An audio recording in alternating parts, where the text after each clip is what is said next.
Can we make water float? It is your science girl, Melissa, and oh no, I blew my cover. Quick, editing science girl. What? You need to edit out my secret identity.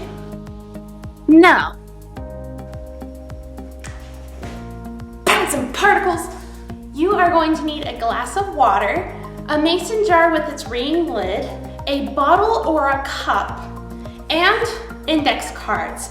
I do have blue food coloring, but it is optional. You might want to be doing this over a sink or outside. Take your bottle or your cup and fill it with water.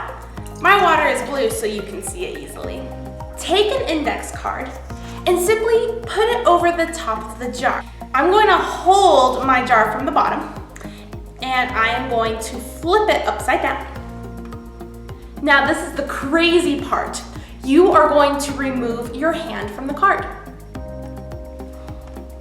Ta-da! As you can see, the card is actually sticking to the bottom of the bottle. You're probably asking yourself if there is a camera trick happening right now, but there is not, and I will prove it to you. Woo! There are two things happening in this experiment. The surface tension of the water is keeping the card from slipping off. Air pressure is aiding the card and pressing it against the bottle. Now we are going to do the same thing again, but with our mason jar. Take your mason jar and just make sure you have the ring part of the lid. That's all you'll need. And screw it on. Now fill the jar with your water. Take your index card, put it on top, and then do the same thing. Gently press and flip over. It works with the mason jar too. How great is that? Well, watch this.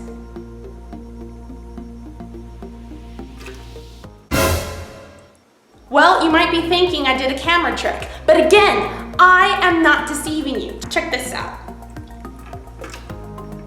I don't know if you can hear it, but there's water dropping from the bottom of this jar.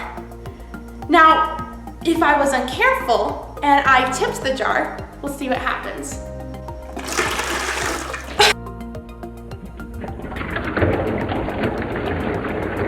Now, I do have to be honest, I did play a little trick for you, but it's in the name of science. So I do have my mason jar and I do have the ring, but I added a little ingredient. That is a screen, the type of screen that you see on your windows.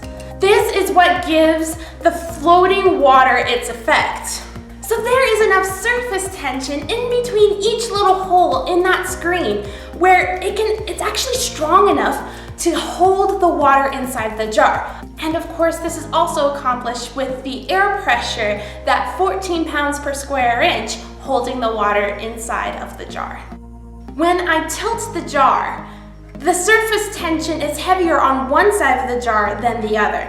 So air flows in and then water flows out. That's why we need to keep our jar level. Thank you guys for joining me for Science Girls Home Lab, and go be awesome. Bye-bye, guys.